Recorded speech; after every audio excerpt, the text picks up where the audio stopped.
नमस्कार, मैं Vipin Kumar excise inspector आप सभी का इफेक्टिव मैथ में स्वागत करता हूं। दोस्तों, आज हम रेशियो का एक इम्पोर्टेंट कंसेप्ट पढ़ेंगे जो लगभग हर एग्जाम में आता है। एसएससी और रेलवे में तो काफी क्वेश्चन आते हैं इसके। ठीक है, तो शुरू करेंगे हैं पहले क्वेश्चन के साथ।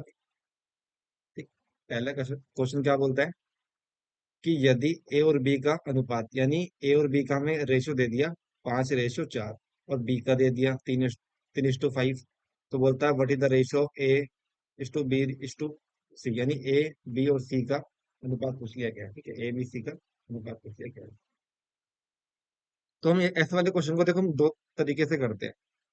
पहला हम लिख लेंगे यहाँ पे ए और बी, और दूसरा लिख लेंगे हम लोग बी और सी। ठीक है, अच्छा हमारे पे ए और बी कितना है? 5 और 4। यहाँ पे ए और बी और सी कितना है? 3 और 5। देखो, अब यहाँ पे बी कितना है? 4, यहाँ पे कितना? 3। तो सबसे पहले हम क्या कर देंगे, इनको बी को बराबर कर, क्योंकि बी दोनों जगह, अब ये तो है नहीं कि बी अगर 4 रोटी खाएगा तो दूसरी जगह जाके 5 खा लेगा, यानी बराबर बराबर तो होगा। तो हम क्या करेंगे, दोनों को बराबर बराबर कर देंगे।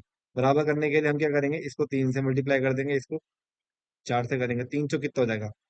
12, और 3 पंजे 15।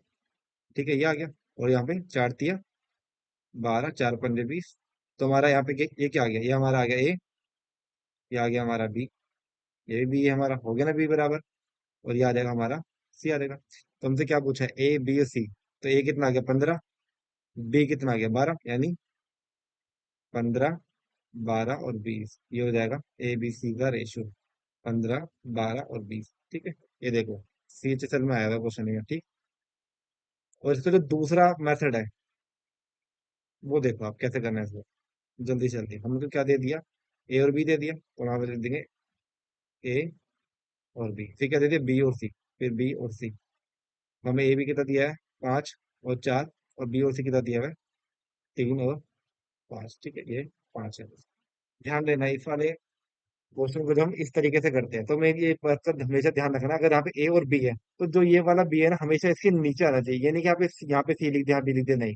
बी हमेशा इसके नीचे ही आएगा। ठीक है, तो मैं इस वाले क्वेश्चन को क्या करना है, देखो हमें सबसे पहले ए पूछा है तो नीचे लेके आना सीधा मल्टीप्लाई करते हुए। ठीक है, ए और बी को मल्टीप्लाई करते हैं, यानी 5 तिया 15, इसको मैं से मल्टीप्लाई कर देंगे। तो यहाँ पे कितना रहेगा? 15 रहेगा। फिर हम इस वाली लाइन पे आ जाएंगे, ए का यहाँ से खत्म।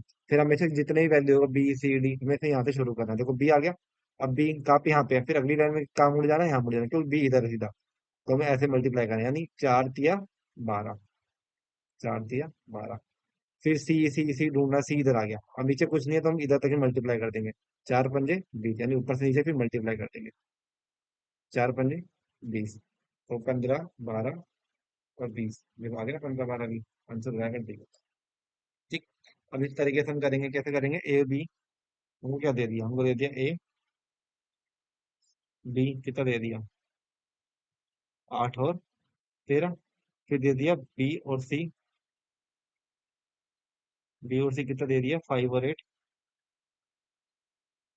फिर दे दिया हमें सी और डी, सी और डी 4 और 5। हमसे क्या पूछ दिया? A is to B is to C is to D, यानी ए बी सी डी का रेशियो पूछ गया। सबसे पहले हमें करते क्या थे, सबसे पहले हम ए वाले को यहाँ से मल्टीप्लाई करते हुए ले आएंगे नीचे तक। ठीक है, तो सीधा मल्टीप्लाई करते हुए ले आएंगे इसको नीचे तक।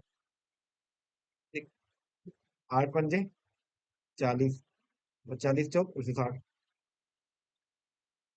यहाँ पे लिख देंगे। फिर हमें क्या क्या देखा ना? बी। अब क्योंकि ए तो यहीं पे है, इसलिए हम सबसे पहले यहीं से मल्टीप्लाई करेंगे। ए कहीं नहीं है, इसलिए हम यहाँ से मल्टीप्लाई कर, हमेशा मल्टीप्लाई करते हुए नीचे तक लेके आना। ठीक है, फिर हमारे यहाँ पे क्या बी आ गया। अब देखो बी स्टार्टिंग में था, फिर बी नीचे तो नहीं है, नीचे तो सी है। तो हमने क्या देखा? बी था इधर, तो हम इसको ऐसे मल्टीप्लाई करेंगे, फिर नीचे तक ले जाएंगे। ठीक है, यानी पहले तो हमने यहाँ पे लिया था।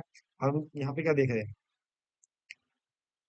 यहाँ देखो ये रहा बी, और फिर बी क्या है? इधर है, फिर ऐसे मल्टीप्लाई करते लेंगे। तो 13 पंजे 65, 65 चौक 260। यहाँ पे कितना रहेगा? 260। फिर हमने देखा सी सी सी सी ये रहा, और फिर सी यहाँ पे, तो ऐसे मल्टीप्लाई करेंगे। ठीक है, तो 13 अट्ठे, और यहाँ पे 4। ठीक है, यहाँ पे 13 इंटू में 8 इंटू में 4। फिर अपना डी कैसे आ जाएगा? ऐसा मल्टीप्लाई करता डी तो नीचे तक है, तो सीधा मल्टीप्लाई करता हूँ नीचे तक भी है। ठीक है, तो यहाँ पे कितना है? 13 इंटू में 8 इंटू में 5। अब देखो सबसे पहले हमें जिससे कट रहा है हम उससे सबसे पहले हम काट देते हैं, ठीक है। हमने क्या क्या देखा कि भाई चार सब में आ रहा है, ठीक है, तो चार चार से कर लेते हैं। चार चौक 16, अब कितना आएगा? चार चिक 24, दो को चार पंजे 20। यहाँ पे काट देंगे तो यहाँ पे चार से तो कट ही जाएगा पूरा, ठीक है। तो यहाँ पे क्या बच जाएगा? 13 अट्ठे क्या होता है? 104, ठीक है। और फिर चार से 100 काटेंगे तो यहाँ पे दो आ जाएगा खाली, ठीक है। दो आ जाएगा, यानी 13 दूनी 13 पंजे 65 और 130, यानी हमारा ए बी सी का रेशो कितना रहेगा? 40 65 104 और 130। तो हमारा 40 65 तो ये रहा, 40 65 104 130, ठीक। ये देखो सिलेक्शन पोस्ट में आएगा। चलो अगला क्वेश्चन करते हैं। ये देखो अब इस तरीके तो ये थोड़ा अलग है उसमें। हमें क्या दिया हुआ है? A 3A बराबर 4B बराबर 8C दे रखा है, और ए बी सी का रेशियो दिया है। ये देखो, ये एनटीपीसी का जो एग्जाम हुआ था 2025 वाला, यानी दो दो 2026 में हुआ था, वो वाले एग्जाम का क्वेश्चन है, ठीक है।